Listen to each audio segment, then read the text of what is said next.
I'm getting very, very nervous and worried about the future of our Couch Cow franchise Call of Duty. How can we keep it fresh and new?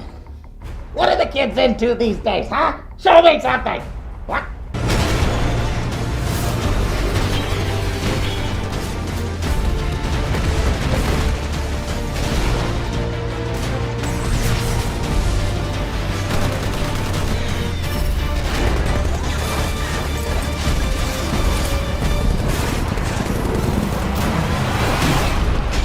Aha! That gives me a very original, patented idea. This is going to be great. Just what I needed. Hello? Hello, yes, about Call of Duty. Yeah. Here's what you do. Yes, sir. You add freaking jetpacks. Jetpack? Oh, and fucking lasers. Laser? Kids love lasers and jetpacks. But sir, we're already done. What? Just do it, I don't care. Put it in at the last minute. Oh, and get Kevin Spacey. What do you want, huh? Kevin Spacey? You want Kevin Spacey? Yes. Okay. He'll add emotional weight to the game. Plus, I loved him in Swimming with the Sharks. Oh, such a great, he does that deadpan face better than anyone. It's like, oh, it's wonderful. It is a right to print money Call of Duty, signed, sealed, and delivered. Get it done or you're fired. Oh, look at this! Already! Sell those copies, yes! Press F! Press F! Oh, yes! Oh, yes, I've done it! Success! I did it again! Woo-hoo-hoo-hoo. Yes! Oh, yes! I would have paid the money, yes! Oh, this is great! Beyond my wildest dreams, and all I had to do was add Spacey!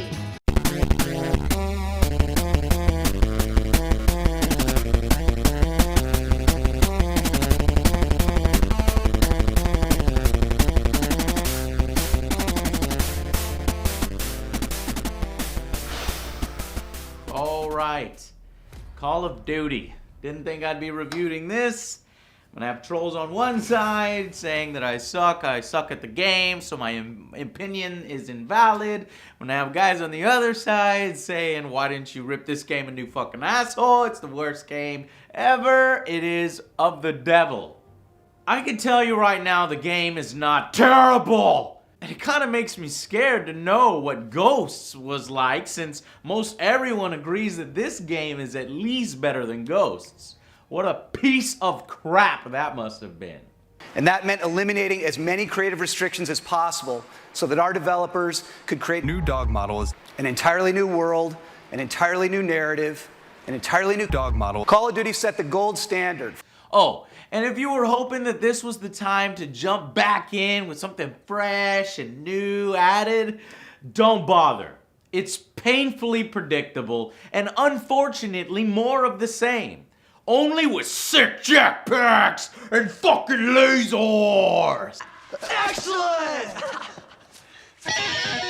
But last. Yeah, if this was the game that Activision would hope stopped the fall of this aging franchise, it just merely puts the brakes on the slide, momentarily. It's gonna take a lot more than this and some serious actual evolution to make progress upward and take back that crown. Now, I haven't seriously played since the last good one, in my opinion, Call of Duty Modern Warfare 2, as each new iteration tries to outdo the other in an increasingly preposterous scenario set to an orgy of explosions that would make Michael Bay blush. The curve? How does it, how do you think it's going to impact how viewers experience your movies? Excuse me, I'm sorry. Loud, dumb, and full of fun. Okay, the single-player campaigns have been mostly a wild ride. So how does Sledgehammer, the new curators, respond? Everybody know they're going. Hoorah! Everybody ready? Hoorah! Let's do this. Mitchell, Hines, lead out. Let's get it done. North Korea was invading Seoul. We had to push him back. This wasn't just a mission. It was an initiation. Pretty smartly, instead of trying to go for realism in this insane soldier fantasy franchise, they take off the restrictions and fling us 45 years into the future with literal suits that turn us into Supermen. Point up!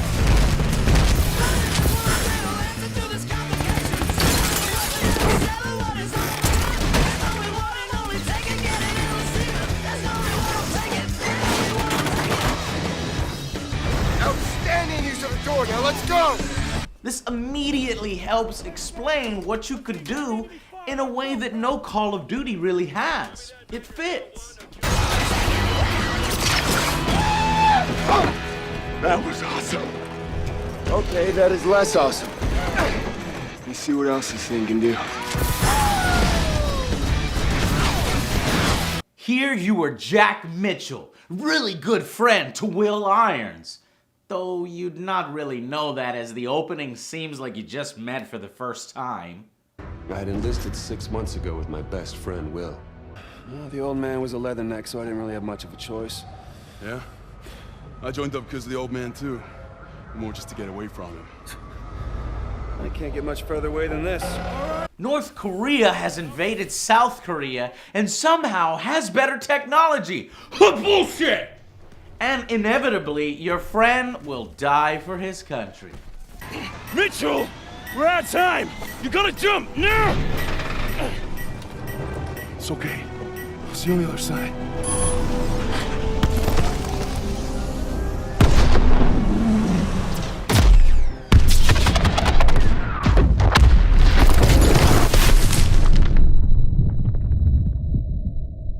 Yeah, there wasn't enough setup of their friendship to make me care too much.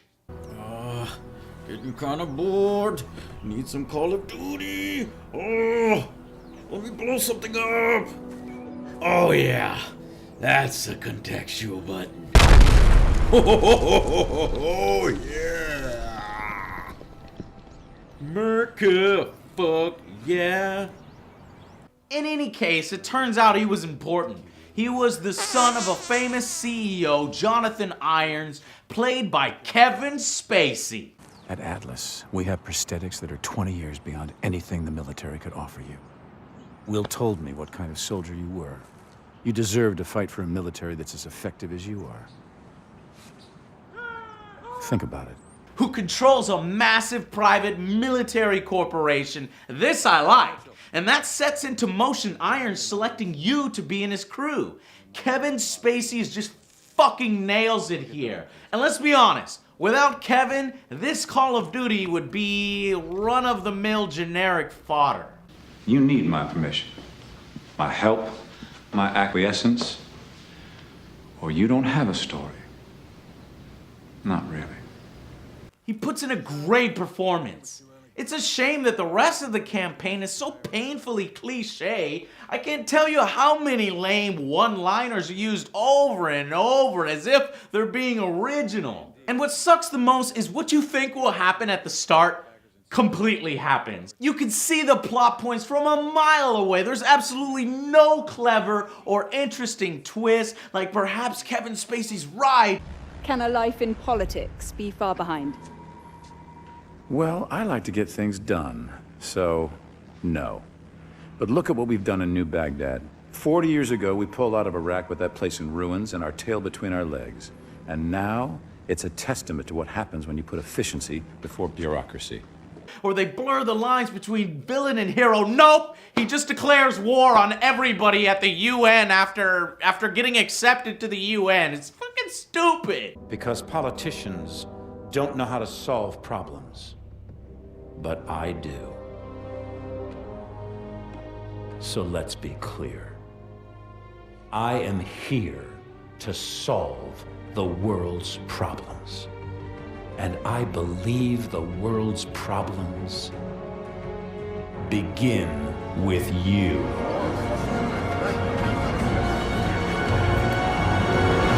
But it sounded an awful lot like Irons declaring war. It sounded an awful lot like Irons declaring war. You see, no! Call of Duty thinks you're too stupid for that other type of storytelling. You have no brain.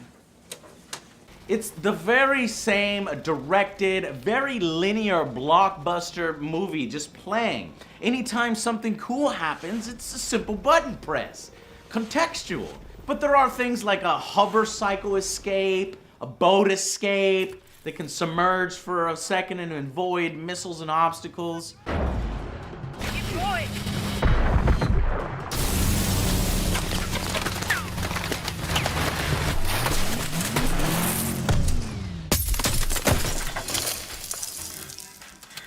Mitchell, hello? Can you hear me? You've got to keep moving. There's a mission where you use your grapple to scale up a building and stick Spider-Man style to the sides, climbing up it. But all of these feel very automatic. Even when you're in control, you don't really feel like you're contributing much to the action in these sequences. And granted, there's some pretty great sequences and a ton of variety. I loved the tank mission. I really liked that final Hoth-like battle in the snow. Makes me want Battlefront. I suppose they are just, I don't know, they're just too clean feeling, if that makes any sense. But they really do look impressive and beautiful. The single player is good enough to keep you going through to the end. Hell, there's not even a back button in between mission menus. It's just go, go, go, go, go! Yeah, what it is there's just so much shit going on right now. Get in there! Yeah, that was awesome. Yeah!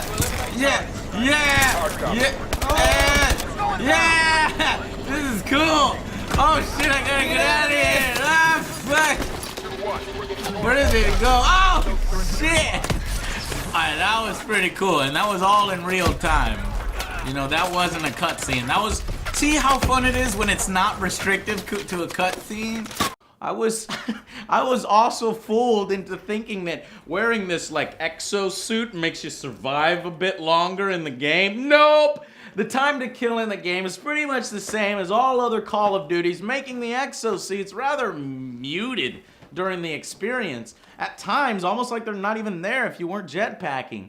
I mean, especially for no fucking reason, the exosuit turns into a piece of shit when a main character, like this girl, for some reason gets her ass beat while wearing one against a single dude.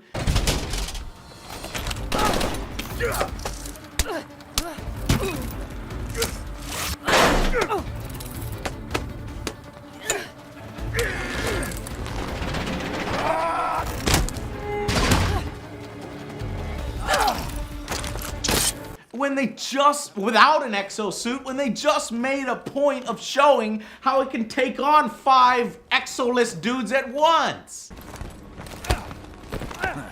He's got the assault exo. Monsters don't stand a chance. And there's also a few abilities that the suit has that you could do in single player that won't be available in multiplayer. And multiplayer. The reason most people buy the game.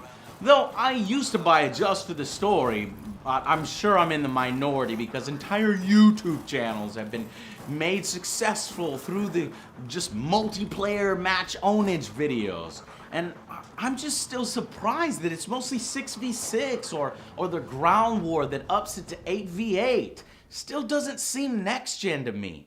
Now, multiplayer uses the Pick 13 system, which is borrowed and replicated from Black Ops 2. It limits you on your customization choices and perks and streaks in an effort for balance. And thank God for it, because in my opinion, multiplayer is likened to complete chaos. Just chickens running around in outside circles around the map with their heads cut off with no semblance of tactics, strategies, battle lines, or cooperation. Can you get good at it? Of course you can, but it's really just who the hell pulls the trigger first and who is using a gun with a quicker time to kill ratio. It's a Twitch shooter, and some prefer it that way, okay? Killing people in a hit or two, rinse and repeat, and that's fine, okay? Playing a match with competent people and they always know where the fuck you are at all times with countless UAV spam is just insane.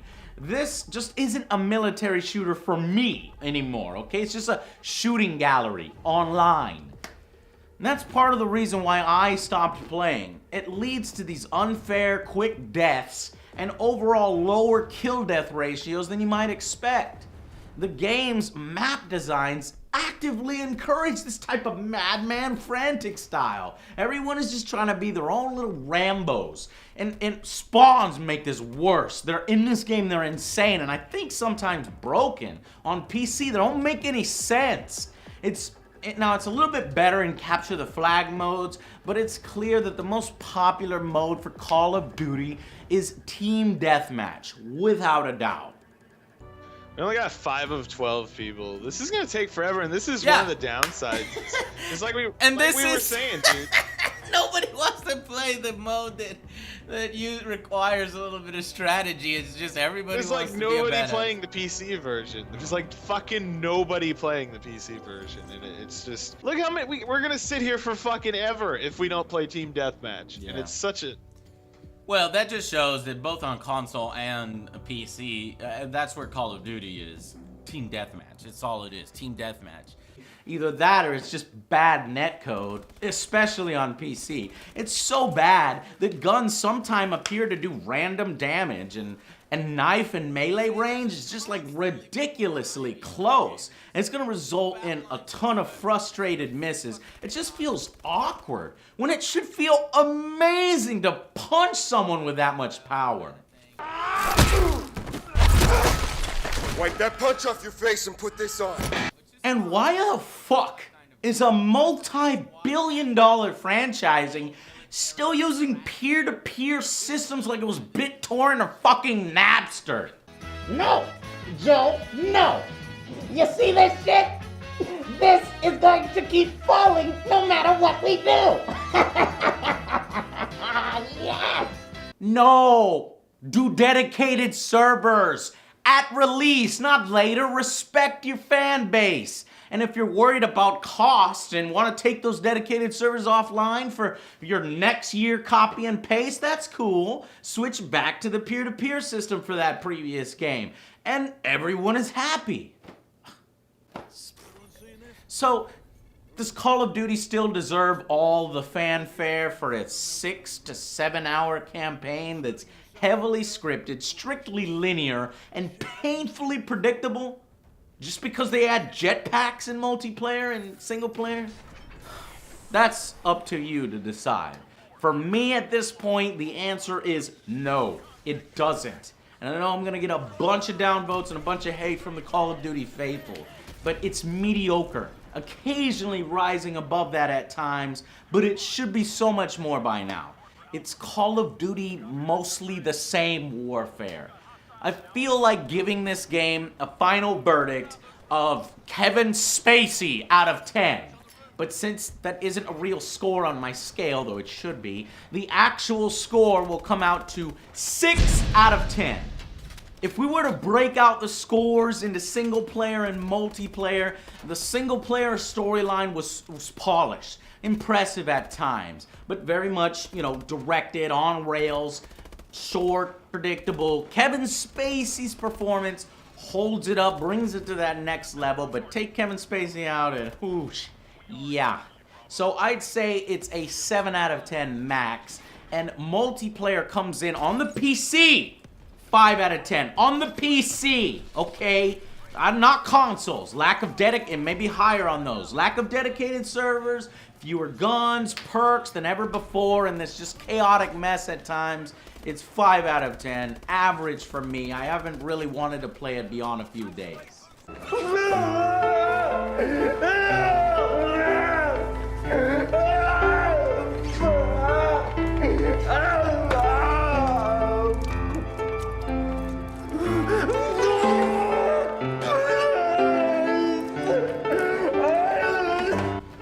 unless the next Call of Duty announces something really big, some new features, or evolves for the next game, I'm pretty worried for this beast. It seems like a prideful lion near the end of its life, trying to stay king of the pack. We'll see what Activision can come up with. Until then, I'll see you guys on the next Angry Joe Show.